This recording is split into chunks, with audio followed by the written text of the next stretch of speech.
दुनिया भर की कारों में सबसे प्रतिष्ठित ब्रांड में से एक है। जिस किसी व्यक्ति ने भी इस कार का नाम सुना है वह भली भांति जानता होगा कि हम किस कार की बात कर रहे हैं। पहली नज़र में ही अपना दीवाना बना देने वाली ये कार विश्व की चुनिंदा बेहतरीन कारों में से एक है, जिसे खरीदने के लिए लाखों में नहीं करोड़ों में पैसा खर्चना पड़ता है। इस कंपनी की शुरुआत दो व्यक्तियों ने करी, जिनमें से एक थे हेनरी रॉयस और दूसरे चार्ल्स रॉल्स। तो आज हम जानेंगे कि कैसे इन दोनों की मेहनत और लगन से रॉल्स रॉयस अपने इस मुकाम को हासिल कर पाया है।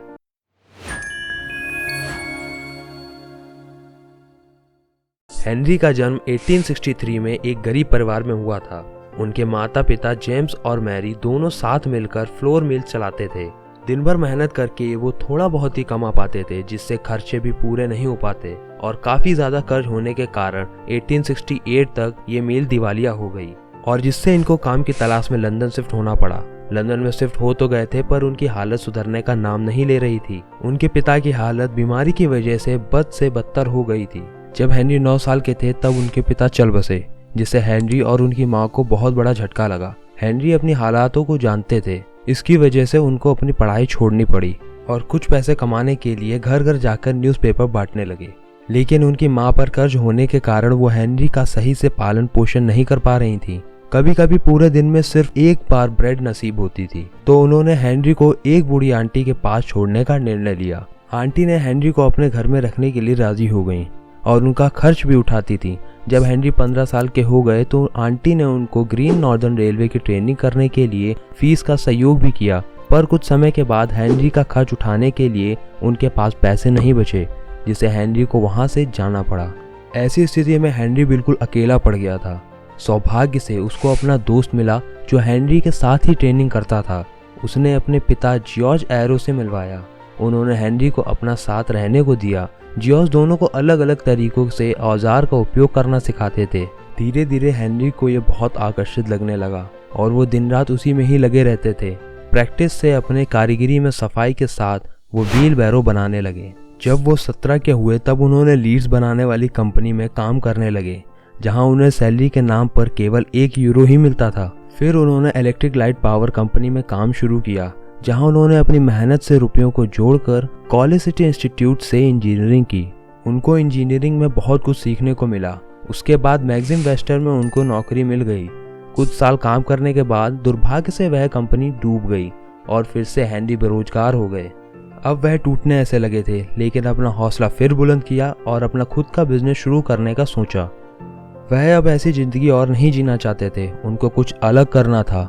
उनके पास बिजनेस स्टार्ट करने के लिए पूंजी नहीं थी, तो उन्होंने अपने साथियों को अपने साथ बिजनेस करने के लिए अप्रोच किया और उनके दोस्त अर्नेस्ट क्लेरमॉन्ट हेनरी का साथ देने के लिए तैयार हो गए। हेनरी के पास लगभग 20 पाउंड थे और उनके दोस्त के पास 50 पाउंड। बड़ी ही मशक्कत के बाद उन्होंने इधर उधर से पूंजी इकट्ठी की, जिससे इलेक्ट्रिक फिटिंग बनाने का काम शुरू किया। उन्होंने मैनचेस्टर में एक दुकान किराए पर ली और उन्होंने एक नई इलेक्ट्रिक बेल बनाई, जो कि लोगों को बहुत ही ज़्यादा पसंद आने लगी। 1884 में दोनों ने मिलकर एफ.एच. रॉयस एंड कंपनी की नींव रखी और ज़्यादा पैसे ना होने के कारण वे एक टाइम ही खाना खाकर काम चला रहे थे। और फिर इलेक्ट्रिक बेल की और भी ज़्यादा सफलता के बाद उन्होंने जनरेटर और इलेक्ट्रिक केन जैसे चीज़ें बनाई। धीरे धीरे उनकी कंपनी प्रॉफिट जनरेट करने लगी और उन्हें कई सारे ऑर्डर्स भी मिलने लगे। 1899 तक कंपनी की शेयर वैल्यू बढ़ते बढ़ते 30,000 पाउंड तक हो गई। अपनी ये सफलता के बाद हेनरी और अर्नेस्ट ने 2 बहन एडिथ और मिनी पन से शादी करने का फैसला किया। अब वो पार्टनर ही नहीं बल्कि फैमिली का हिस्सा भी बन गए थे। हेनरी अपनी सफलता से इतने भी ज़्यादा खुश नहीं थे। उनके जहन में कुछ और करने का चल रहा था। उनका बचपन से ही एक लग्जरी कार बनाने का सपना था। उस वक्त बहुत ही कम लोगों के पास कार हुआ करती थी। उन्होंने 1901 में 2 सिलेंडर वाली एक फ्रेंच कार खरीदी, जो बिल्कुल भी चलने के लायक नहीं थी। उसको पूरा खोलकर फिर से बनाना शुरू किया, सभी कमियां दूर करी और उसको चलने के लायक बनाया।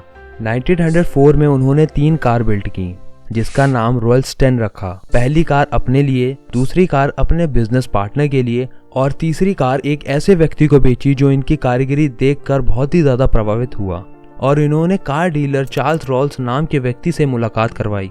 चार्ल्स रॉल्स कारों के बहुत बड़े शौकीन थे। उन दोनों को पता भी नहीं था कि वो लोग मिलकर कितना बड़ा इतिहास रचने वाले हैं। चार्ल्स का जन्म 1877 में एक राजघराने में हुआ। वो शानो शौकत से पले बड़े थे, जहां उनके सभी ऐशो आराम मिले। लेकिन वही हेनरी बहुत ही मेहनत, मशक्कत और गरीबी में पले बड़े थे। चार्ल्स यूके में कार रखने वाले लोगों में से एक हैं। उन्होंने 18 साल की ही उम्र में कार खरीद ली थी। उनके पिताजी ने कार डीलरशिप खोलने के लिए उनको रुपए दे दिए। उन्होंने CS रॉयल्स एंड कंपनी का नाम रखा, जहाँ वो फ्रांस से कार इम्पोर्ट करके ब्रिटिशर्स को बेचते थे। उन्होंने कई सारे रिकॉर्ड्स अपने नाम किए, जैसे 83 माइल्स ड्राइविंग का, जो कि उस टाइम पर अविश्वसनीय था, और 1903 में Paris to Madrid town to town जाने का रिकॉर्ड बनाया, जिसमें 34 ड्राइवर और दर्शकों की मौत हो गई। उसके साथ साथ वो बहुत ही बढ़िया पायलट भी थे। वह ब्रिटेन के दूसरे पायलट का लाइसेंस रखने वाले शख्स बने। उन्होंने फ्लाइट फ्लायर प्लेन में 2 से ज्यादा उड़ानें भरी थी। चार्ल्स ने जब रॉयस्टन को देखा तो इतने ज्यादा प्रभावित हुए कि उन्होंने उनका पार्टनर बनने का प्रस्ताव रखा। 1904 में ऑफिशियल रॉयल्स रोज कंपनी का उद्घाटन किया। हेनरी और चार्ल्स दोनों अपनी जगह निपुण थे। हेनरी जहां अपनी मेहनत से इलेक्ट्रॉनिक्स और मैकेनिक्स में महारत हासिल थी, वहीं चार्ल्स के पास पैसा, पावर और मार्केटिंग को अच्छी तरह यूज करना जानते थे। 1904 में उन्होंने पेरिस मोटर शो में अपनी पहली कार रॉयल्स रोज 10 HP को लॉन्च किया।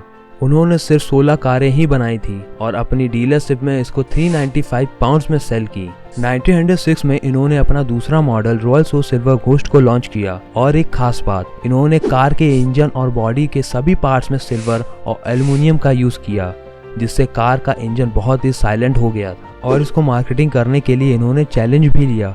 रॉयल्स रोज का इंजन स्टार्ट करके बोनेट पर पानी से भरा ग्लास रखा और लोग इसे देखकर बहुत ही अचंभित हुए। इंजन स्टार्ट होने के बावजूद भी एक भी बूंद पानी के ग्लास से बाहर नहीं गिरा। इससे साफ जाहिर होता है रॉयल्स रोज का इंजन बहुत ही शानदार होता है। ऑटोमोबाइल सेक्टर में सफल होने के बाद चार्ल्स ने हेनरी को जेट इंजन बनाने पर भी जोर दिया, क्योंकि चार्ल्स का दूसरा जुनून उड़ना था। लेकिन हेनरी ने जेट इंजन बनाने से इनकार कर दिया। चार्ल्स को गाड़ी चलाने ज्यादा उड़ने में मजा आता था, क्योंकि आसमान में कोई रोक टोक नहीं होती थी। और कुछ टाइम बाद उन्होंने कंपनी निर्देशक से इस्तीफा दे दिया। 1909 में उन्होंने राइट फ्लायर विमान को खरीदा और उन्होंने उस विमान से इंग्लिश चैनल को पार किया, जिससे इंग्लिश चैनल को पार करने वाले पहले शख्स बन गए। लेकिन दुर्भाग्य से 1 साल बाद ही एयर शो के दौरान राइट फ्लायर को लैंड करते टाइम क्रैश हो गया, जिससे उनकी 32 साल की उम्र में ही मृत्यु हो गई। हेनरी दूसरी तरफ शरीर पर ध्यान न देने के कारण 1-2 साल बाद उनकी तबीयत भी खराब होने लगी, जिससे वो अपना टाइम फैक्ट्री में कम दे पाते थे। लेकिन अपनी मेहनत को जारी रखा और अपने बेड से ही स्केच डिजाइन करते थे।